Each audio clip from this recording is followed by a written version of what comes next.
하나님 말씀 봉독하겠습니다. 이사야 48장 17절에서 22절까지의 말씀입니다. 구약 1027면 어간에 있습니다.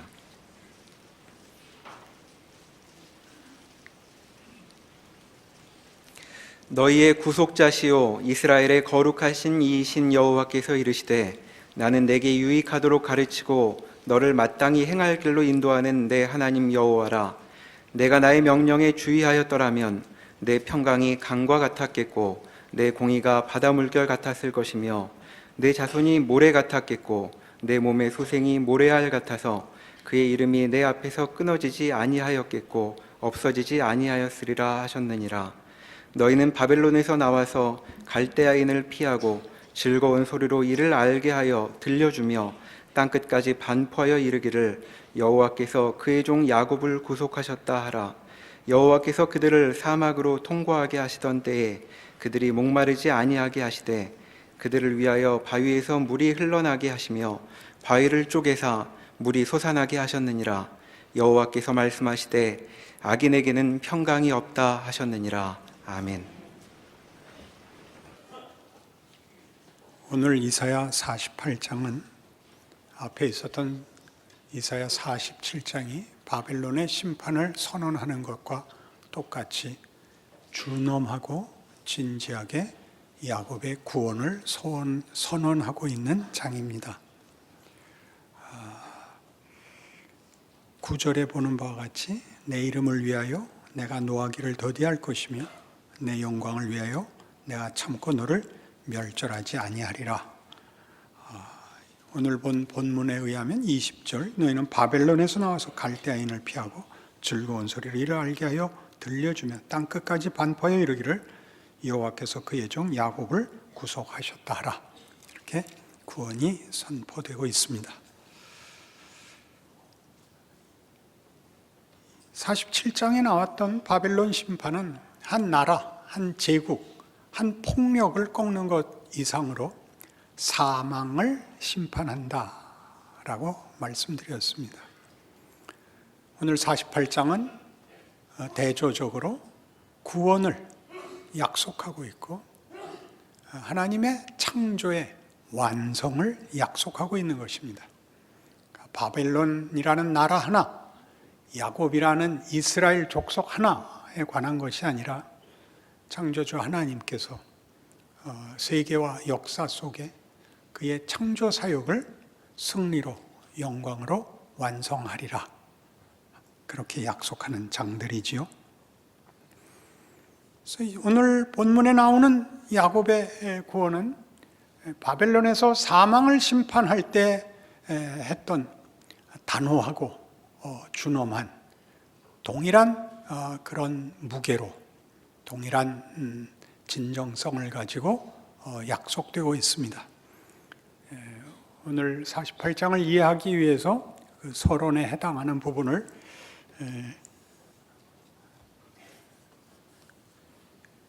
일부러 적어왔습니다. 단 한 번만 읽을 테니까 잘 새겨 들으십시오. 구원에 대한 말들을 가혹한 비난 속에서 선언한다. 역사의 변동은 하나님의 부르심에 대한 인간의 반응이 얽히고 설킨 것이라고 말한다. 그러면 무엇이 이 절망의 현실에서 이스라엘로 하여금 희망을 기대할 수 있게 하는가? 하나님 때문이다. 하나님이 누구기에 그는 창조자이기 때문이다. 창조란 없는 데서 결과를 만드는 분입니다. 그러니 이제 하나님께서 구원을 완성하시겠다라고 하는 것이 서두에 말씀드린 것 같이 그의 창조를 승리로 이끌겠다라는 약속이라면 그 과정은 어떻게 이해해야 되느냐? 라는 우리가 겪는 현실, 우리의 인생, 그리고 역사가 있습니다. 인류 역사. 인류 역사는 도대체 뭔가? 이렇게 가혹한 비난을 받아야 되는 약속의 민족마저도 가혹한 비난을 받기에 마땅한 현실이 인류 역사라면 시작이요 마지막이며, 그렇죠? 처음이요 끝인 분이 그 과정을 이런 비난하고 한탄하고 꾸짖고 심판해야 되는, 그리고 그 대상들이 회개해야 되고 부끄러워해야 되고 비난받아야 되고 심판받아야 마땅할 그 과정은 도대체 뭐냐? 성경이 내내 담고 있는 이스라엘의 역사는 뭐냐? 2000년 교회사는 뭐냐? 그렇게 질문이 이어질 수밖에 없죠. 그것은 창조의 시작과 완성이 다만 존재하지 않던 것에서 존재하는 것으로 끝나지 않고 존재의 정체성을 채우는 시간이다. 이렇게 성경은 증언합니다. 다른 모든 존재하는 사물들이 인격을 가지지 않은 존재이기 때문에 존재하는 것으로 그만이지만 인간만은 자기의 정체성을 자신이 이해해야 합니다. 왜냐하면 그는 인격적 존재이기 때문입니다. 하나님의 사랑의 대상이고 사랑에 반응해야 됩니다. 사랑은 이미 도덕도 자발성을 요구한다면 사랑은 자발성을 몇백 배나 더 가져야 되는 것이죠. 납득하고 항복하고 기뻐하고 소원하는 것이 아니라면 사랑은 이루어질 수 없습니다. 그럼 그걸 어떻게 만드느냐 하는 것이죠. 하나님이 우리를 만드셨고 우리에게 당신의 기쁘심을 삼으시고 채우시고 우리로 하여금 당신을 기뻐하며 사랑케 하시겠다. 이게 성경에서 말하는 구원입니다. 인간 창조에 관한 정체성입니다. 그걸 어떻게 완성하느냐? 어떻게 완성하느냐? 이 문제이지요. 이 일을 위해서 성경은 우리가 우리의 고집, 우리의 무지로부터 출발된다고 얘기합니다. 아담의 이 선택이 그랬고 이스라엘을 향하여 성경이 구원을 약속하는 내내 나는 너희를 모태에서부터 조성한 자다. 나는 너희를 있게 한 자다. 로부터 출발하여 완성까지의 과정이 하나님의 돌보심과 하나님의 손안에 있다고 얘기합니다. 그러나 이 하나님의 손안에 있는 것은 처음부터 끝까지 하나님이 모든 것을 대신한다는 뜻이 아니라 이렇게 우리에게 시작이 있고 완성이 있는 기간을 하나님이 함께 하신다는 것으로 선언됩니다. 무지할 때, 어렸을 때, 철없을 때, 고집을 부렸을 때, 잘못 선택한 실패, 왜곡, 기만이 있다고 얘기합니다. 자유가 가지는 의심과 고집의 선택 속에서 경험하는 진리와 인간의 정체성에 대한 혹독한 오해, 왜곡, 기만을 넘어서야 됩니다. 그것이 성경이 말하는 하나님이 우리 안에 정체성을 만들어가는 방법이요, 우리를 항복시키는 과정입니다.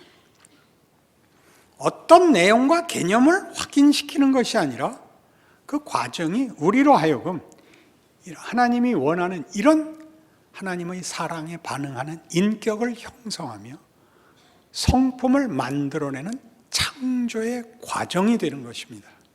창조해놓은 것이 망가져서 회복하는 정도가 아니라 그가 선택한 모든 것을 시작으로 하여 우리가 선택한 것의 결과를 보며 가치에 대하여 실망하며 우리 자신의 진정한 만족을 위하여 방황하며 갈등하며 절규하는 모든 것으로 하나님이 우리 안에 정체성을 만드십니다. 그것이 중요합니다. 그러니 우리의 인생, 쉽게 얘기해서 인류의 역사는 창조 과정이 됩니다.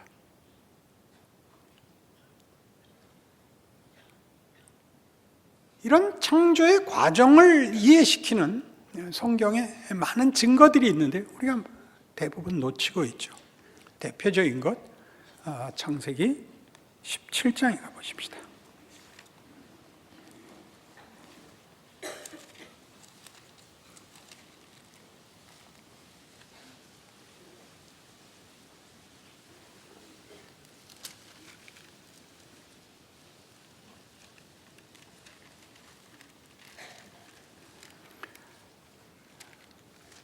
17장 1절. 아브라함이 99세 때 여호와께서 아브라함에게 나타나서 그에게 이르시되 나는 전능한 하나님이라. 너는 내 앞에서 행하여 완전하라. 내가 내 언약을 나와 너 사이에 두어 너를 크게 번성하게 하리라 하시니 아브라함이 엎드렸더니 하나님이 또 그에게 말씀하여 이르시되 보라 내 언약이 너와 함께 있으니 너는 여러 민족의 아버지가 될지라. 이제 후로는 내 이름을 아브라함이라 하지 아니하고 아브라함이라 하리니 이는 내가 너를 여러 민족의 아버지가 되게 함이니라. 여기는 아브라함으로 이름이 개명되는 이 자리는 굉장히 중요한 자리입니다. 우리는 아브라함을 기억하지 않고 아브라함을 기억합니다. 아브라함은 이름 그대로 열국의 아비가 되어 믿음의 조상이 되는 이름입니다. 그리고 그것은 느닷없이 주어집니다. 그 앞에는 별 얘기가 없습니다. 11장 말미에 나홀이 아브라함과 롯을 데리고 우르를 떠나 하란까지 나온 얘기가 있고 12장에 이르러야 아브라함이 등장합니다. 13장, 14장, 15장에 걸쳐 여러 가지를 경험하고 하나님에 대한 이해가 깊어가는 모든 내용 속에 아직 계명은 없습니다. 16장에 오면 그들이 아이가 없었다는 얘기가 나오고 그리고 17장에 와서 아직 이삭을 낳기 전에 느닷없이 네 이름을 아브라함이라 하라. 이는 내가 너로 열국의 아비가 되게 하려 하기 때문이다. 느닷없이라는 것이 매우 중요한데 느닷없이는 왜 나오느냐 하면 그 앞에 있었던 그의 인생과 그 후의 인생을 바꾸어 놓는 이 자리에 그 앞에 있었던 것이 아무런 조건도 이유도 되지 않는 개입이요 선언이기 때문입니다.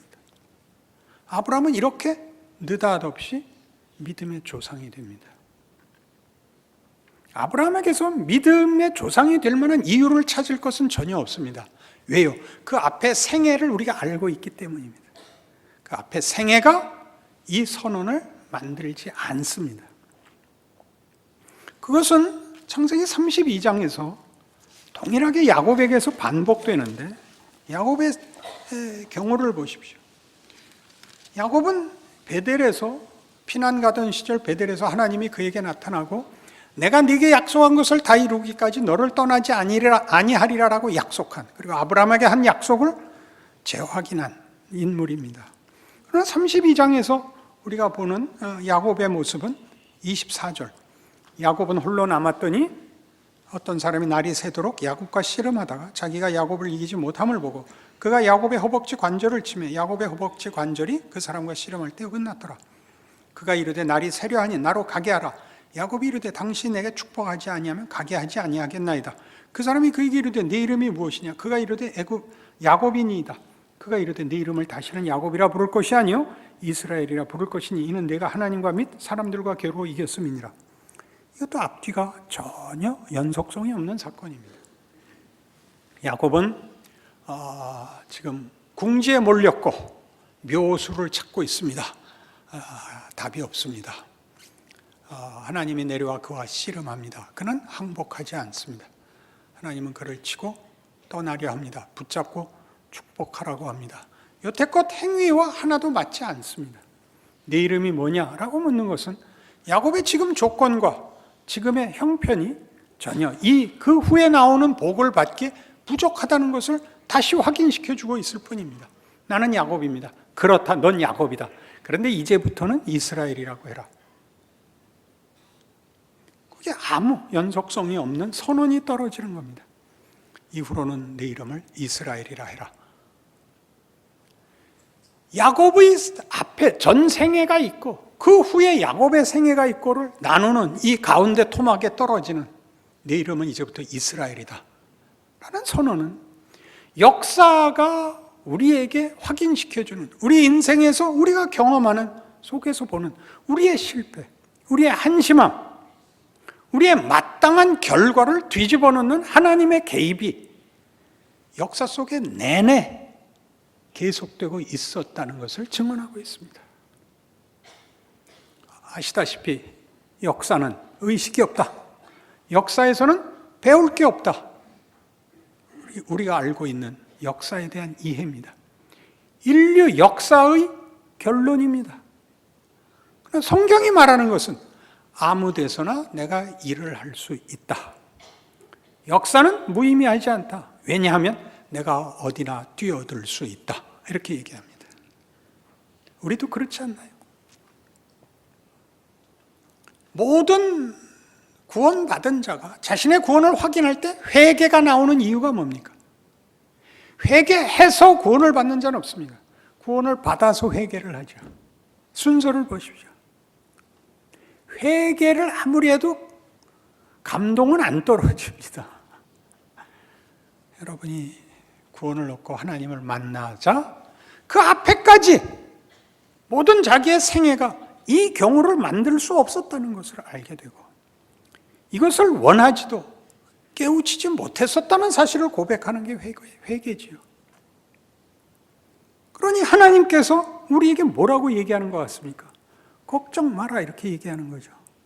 걱정 마라. 나는 창조의 하나님이다. 그러나 우리한테 불만이 하나 있죠. 왜 하필 그런 식으로 하십니까? 이게 하나 남죠. 로마서 15장에 가시면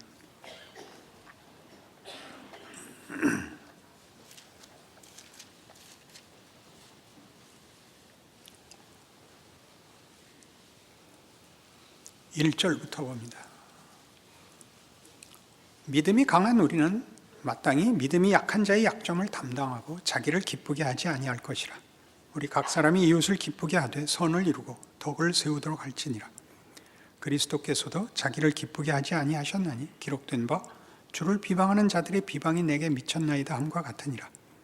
무엇이든지 전에 기록된 바는 우리의 교훈을 위하여 기록된 것이니 우리로 하여금 인내로 또는 성경의 위로로 소망을 가지게 함이니라. 이제 인내와 위로의 하나님이 너희로 그리스도 예수를 본받아 서로 뜻이 같게 하여 주사 한 마음과 한 입으로 하나님 곧 우리 주 예수 그리스도의 아버지께 영광을 돌리게 하려 하노라. 그러므로 그리스도께서 우리를 받아 하나님께 영광을 돌리심과 같이 너희도 서로 받으라. 내가 말하노니 그리스도께서 하나님의 진실하심을 위하여 할례의 추정자가 되셨으니 이는 조상들에게 주신 약속들을 견고하게 하시고 이방인들도 그 긍휼하심으로 말미암아 하나님께 영광을 돌리게 하려 하심이라. 기록된 바 그러므로 내가 열방 중에서 주께 감사하고 주의 이름을 찬송하리로다 함과 같으니라. 또 이르되 열방들아 주의 백성과 함께 즐거워하라 하였으며 또 모든 열방들아 주를 찬양하며 모든 백성들아 그를 찬송하라 하였으며 또 이사야가 이르되 이새의 뿌리 곧 열방을 다스리기 위하여 일어나시는 이가 있으리니 열방이 그에게 소망을 두리라 하였느니라. 소망이 하나님이 모든 기쁨과 평강을 믿음 안에서 너에게 충만하게 하사 성령의 능력으로 소망이 넘치게 하시기를 원하노라. 여기 인용된 이 구약 성경들은 전부 다 하나님께서 은혜를 베푸신다. 이스라엘, 약속한 이스라엘에게뿐만 아니라 이스라엘을 세워 주시려고 한 모든 세계 민족들에게 그 은혜를 베푸시려고 한다. 그러니 너희는 넉넉하게 살아라. 그렇게 얘기하는 겁니다. 뭘 넉넉하라는 거죠? 너희의 인생과 역사를 겁내지 마라. 또 어떻게 하라고요?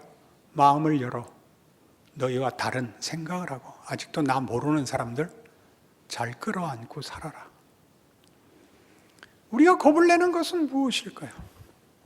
하나님의 은혜 밖에 있을까 봐 겁내는 거죠.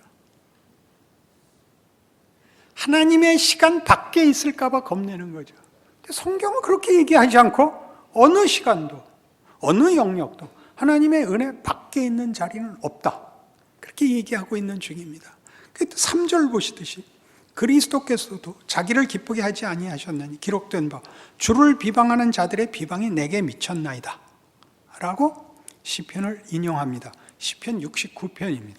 찾아가 보셔야 됩니다.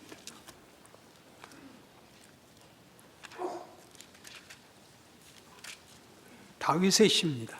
시편 69편 1절. 하나님이여 나를 구원하소서. 물들이 내 영혼에까지 흘러들어 왔나이다. 나는 설 곳이 없는 깊은 수렁에 빠지며 깊은 물에 들어가니 큰 물이 내게 넘치나이다. 내가 부르짖음으로 피곤하여 나의 목이 마르며 나의 하나님을 바라서 나의 눈이 쇠하였나이다. 까닭없이 나를 미워하는 자가 나의 머리털보다 많고 부당하게 나의 원수가 되어 나를 끊으려 하는 자가 강하였으니 내가 빼앗지 아니한 것도 물어주게 되었나이다. 하나님이여 주는 나의 우매함을 아시오니 나의 죄가 주 앞에서 숨김이 없나이다. 주 만군의 여호와여, 주를 바라는 자들이 나를 인하여 수치를 당하게 하지 마옵소서. 이스라엘의 하나님이여, 주를 찾는 자가 나로 말미암아 욕을 당하게 하지 마옵소서. 내가 주를 위하여 비방을 받았사오니 수치가 나의 얼굴에 덮였나이다. 이 7절을 인용하고 있습니다. 다윗은 고단한 인생을 살고 있습니다. 비난받고 있고 수치 속에 묻혀 있습니다. 그걸 뭐라 그런다고요? 주를 위하여 비방을 받았다고 합니다. 주를 위하여 비방을 받는다. 다윗의 시 속에서는 줄곧 이 주를 위하여 받는 비방이 뭐라고 나오느냐 하면, 네가 만일 제대로 했더라면 하나님이 왜 이 고통을 겪게 했겠느냐? 네가 잘못해서 이 고난을 겪는 것이다. 그러나 다윗이 알기로는 자기의 고난은 하나님이 시킨 겁니다. 하나님이 나를 고난의 길로 끌고 가는 바람에,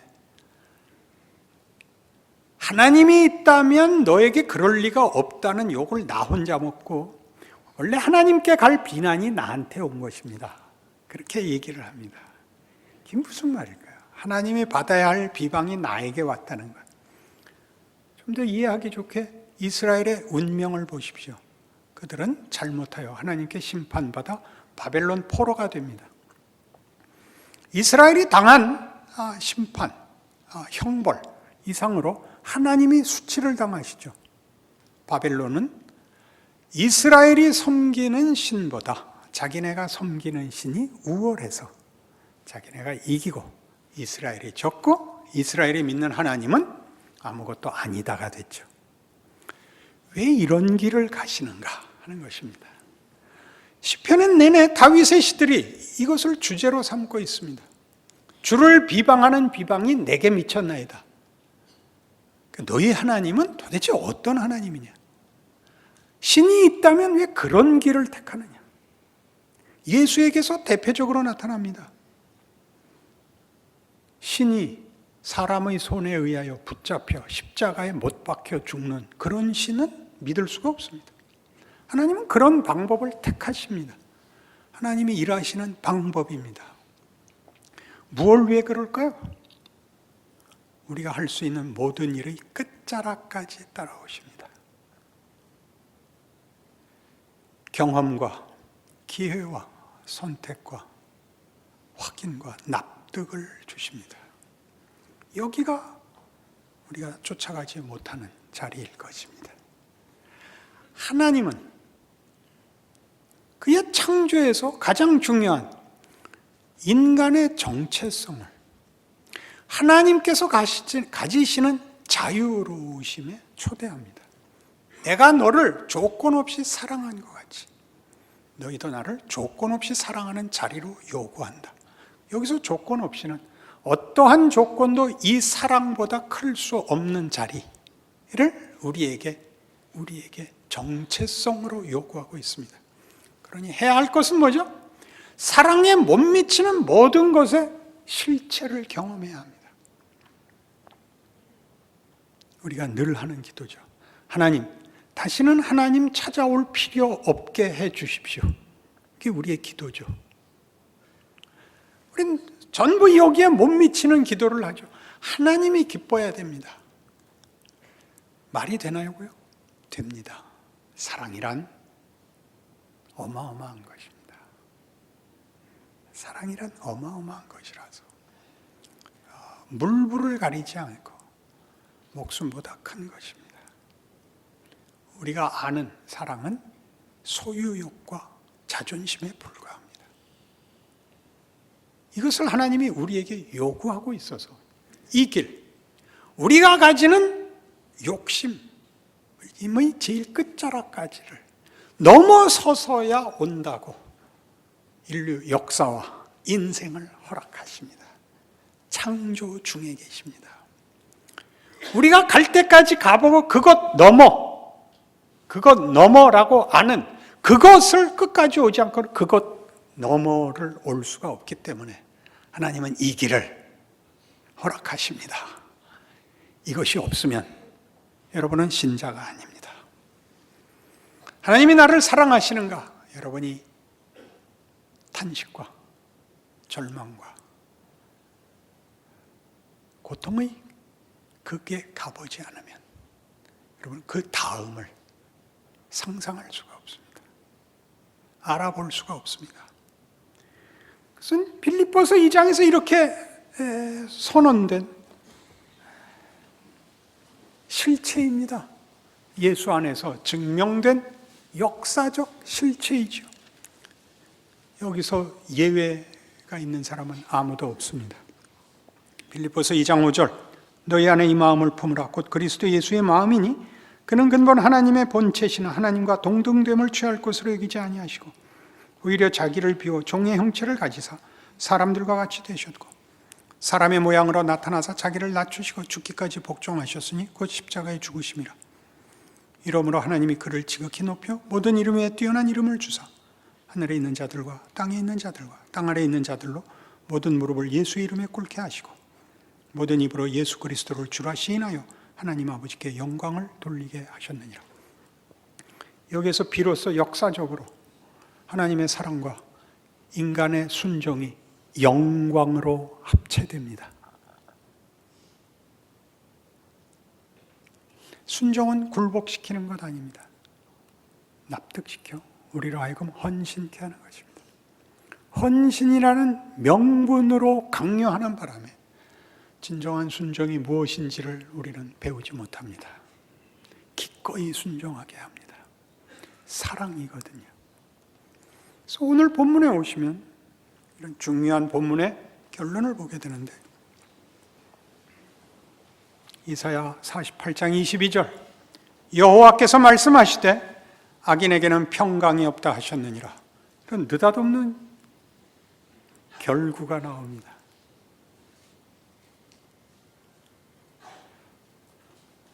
사랑은 영광이며 사랑이 없는 데는 원망밖에 만들어지지 않습니다. 살아보십시오. 원망만 남습니다. 우리가 예수를 믿는다는 이름으로 여러분의 현실에 영광이 있는가? 원망이 있는가 보십시오. 제일 많이 들은 간증, 괜히 일찍 예수 믿었다. 얼마든지 지금도 듣는 간증입니다. 그렇지 않습니다. 기도하십시다. 하나님 아버지, 하나님께서 우리에게 영광을 만드시는 줄 믿습니다. 우리가 흘리는 눈물과 우리의 분노와 우리의 한탄이 끝이 아니고 하나님의 성실하심과 능력이 결국을 만든다는 것을 믿습니다. 하나님이 우리와 타협하시지 않고 거룩하심으로 그 뜻을 이루신다는 사실로 우리의 인생에 힘을 냅니다. 믿음을 가지기로 합니다. 승리하여 찬송하는 자리에 가게 하여 주옵소서. 예수님 이름으로 기도합니다. 아멘.